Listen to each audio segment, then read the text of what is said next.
In this video tutorial, I'm going to go over how you can create this flamethrower effect using Niagara Fluids in Unreal Engine 5. The first thing that you're going to want to make sure is that you have the Niagara Fluids plugin loaded. To check this, you can go to Edit, Plugins, and you can search for Niagara. You should see that there's a Niagara Fluids plugin that should be enabled. If it is not enabled, check it to make it enabled, and then restart Unreal for it to load that plugin. Once you're sure you have the Niagara Fluids plugin enabled and loaded, we can start creating our effect. The first thing that we're going to do is right-click and create a new Niagara system in our content browser. When you create that Niagara system, it's going to ask you if you want to use a selected emitter or a template. For the time being, we're just going to create an empty system and add our emitters manually. So we'll click Finish and click Create Empty System. We're going to call this Niagara system FXS underscore flamethrower, just so we have a standardized naming scheme. Effects System, so the S stands for system. So FXS underscore flamethrower.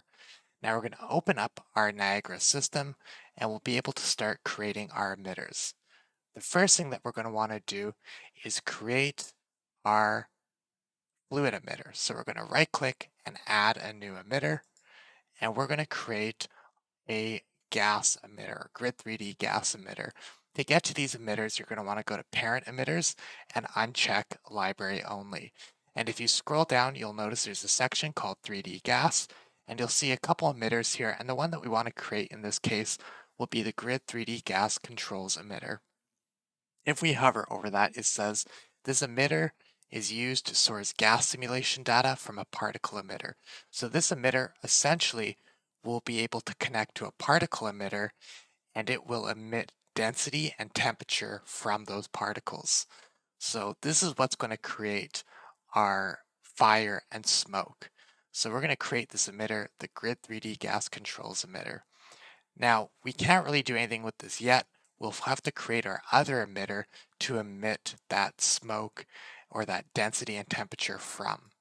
So our other emitter that we're going to create is just going to be a default kind of template fountain emitter. So we're going to right click and add a new emitter, and that emitter we can find under templates, and we can just search fountain. And we're going to create this fountain emitter. Once you've created that fountain emitter, you'll start seeing those particles emit kind of directly up in space, and it's kind of just like a fountain of particles. We're going to be modifying this emitter to be a little bit more like a flamethrower instead of a fountain. But once we've created this fountain emitter, we're going to rename it. So we're not going to call it fountain anymore. We're going to right click on it and rename it to something like FXE underscore fuel. And we're going to treat these particles as the fuel from our flamethrower. So we call it FXE underscore fuel. And the E in FXE stands for emitter. So again, just a standardized naming scheme. Once we've created this FXE fuel emitter, we're going to have to modify some parameters to have it behave a little bit more like a flamethrower. So the first thing that we're going to want to do is modify its speed and kind of how the particles are being emitted. So under particle spawn, we're going to go to add velocity. And right now you'll notice the velocity speed is set at a minimum of 500 and a maximum of 850. Each particle picks a random range between those two values to give it its initial velocity. We're going to slow these down quite a bit. We're going to set the minimum speed to maybe 100 and the maximum speed to maybe about 500.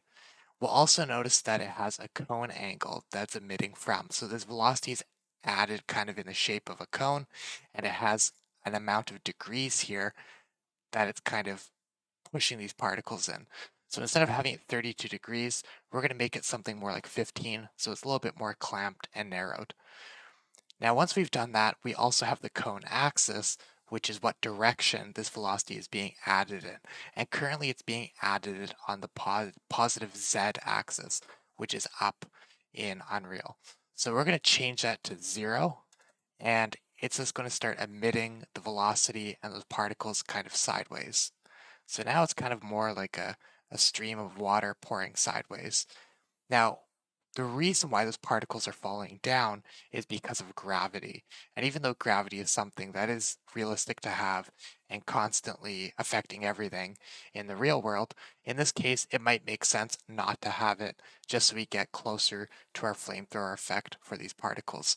So under particle update, where it says gravity force, we're going to select that attribute or that node or whatever we want to call it and right click and go to delete. So we're removing gravity from this so our particles just emit in a straight line. So now this is behaving a little bit more like what we want, what we'd expect from maybe the fuel from a flamethrower.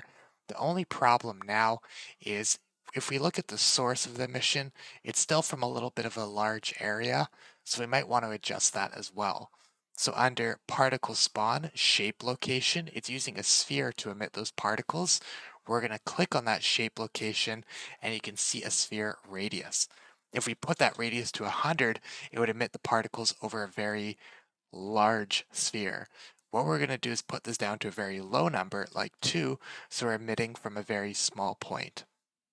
So now we kind of have more of a narrow stream of particles that again is a little bit closer to the fuel from a flamethrower. The other thing that we're probably going to have to adjust is the lifetime of our particles. But that's something we can kind of tweak a little bit later, but might not be a bad idea to start adjusting at this point as well. So we can find the lifetime of our particles under our initialized particles under particle spawn. And here you can find the lifetime min and the lifetime maximum. So this is how long each particle lives in seconds. So the minimum lifetime is now 1.4 seconds and the maximum is 1.75. We'll change a lifetime min to maybe 0.25, so a quarter of a second, and its maximum lifetime to maybe half a second. So now these particles will die off very quickly. So this doesn't look like we have much happening at the moment, but when we start emitting density and fuel from these particles, the effect will look a lot bigger. And we can always come back and change these settings as well. So the next thing that we have to do is connect our FXE fuel emitter to the Grid 3D gas controls emitter so we can actually start emitting density and temperature from our FXE fuel particle emitter. But before we can do this, we have to add a few more attributes for everything to work. So what we're going to do next is add one more emitter. We're going to right click, add emitter, and we're going to go here to parent emitters. And you should see this emitter called explosion particle source emitter under 3D gas. This is kind of like a sample explosion emitter for the grid 3D gas. And we're just going to create this emitter just so we don't have to do things manually. We're just going to copy a few nodes or parameters from it over to our FXE fuel emitter to save us a little bit of time. So we're going to create this emitter. And the nodes that we're going to want to steal or copy on over are going to be the set particles color, set particles density, set particles position, and then also the curl noise attributes and the set fluid source attributes. So we'll want to copy all those over to our FXE fuel. And again, we're just taking these from this explosion particle source emitter to save us a bit of time. You can always recreate these and do all the manual work of building them up, but this way we can get our effect much quicker and not have to spend time doing stuff that's already been done. So before we move any further, you probably want to save your particle source emitter or particle system, because when you start dealing with Niagara Fluids, you can run into crashes and issues fairly easily, so it's always good to save once you make some sort of progress forward. And in this case, we kind of have our FXE fuel emitter emitting kind of in the right shape that we expect, so we're going to save our particle effect. The next thing we're going to do is copy over these ones that I mentioned from the explosion particle source emitter to our FXE fuel. So we're going to control click set particle color, set particles density, set particles position, and curl noise density, curl noise large and small. And all of those 6 attributes, we're going to right click, copy, and go to our FXE fuel under particle spawn and right click paste. Now the order of operations that these kind of paste in as does matter. So that's one thing that you want to be a bit careful with. You probably want to make sure your attributes from top to bottom are in a correct order. In this case, I'll probably put velocity after the curl noise. It doesn't really matter too much, but just might sort it a little bit easier, make it a little bit more logical. And we're going to get an error here that we'll talk about later. But before we get onto that, we're going to also copy over our set fluid source attributes from the particle update section. So we're going to right click on that, copy, and again, under our FXE fuel, under particle update, right click, paste it on in. And there it is. Now what we can do is delete our particle source emitter. For the explosion, we don't really need that. We just used it to copy over those attributes that we'll need. So we can just select our explosion particle source emitter and press delete. So now we almost have everything we need to start emitting our density and temperatures from our particles, but we get some errors on our FXE fuel emitter. So you see this little kind of exclamation and warning sign in the corner. And anything that has a little red dot on it, that's where our errors are. And we can just click on these and see what the error says. And we can fix these errors manually, but here it says pretty much we need to add a apply initial forces model to the end of the stack. So we can just click fix issue and it's going to add that for us. So now we have this apply initial forces attribute and we'll just place it at the very end. So now we've gotten rid of those errors. And now we have an error on our Grid 3D gas controls emitter because we're going to have to connect up our FXE fuel particle emitter. So that's the next thing that we're going to want to do. So on our Grid 3D gas controls emitter, we can go under our emitter summary because that's where that little error is, that little red dot. And we can see that there's an error here because we have no emitter specified for the emitter that's supposed to emit density and temperature from. So we're going to specify our FXE fuel underscore emitter. So we're going to type in FXE underscore fuel and make sure the spelling is exactly as you have it for the emitter. And then we'll press enter. And we'll notice that it's not really emitting anything different. We don't see our smoke, we don't see our fire.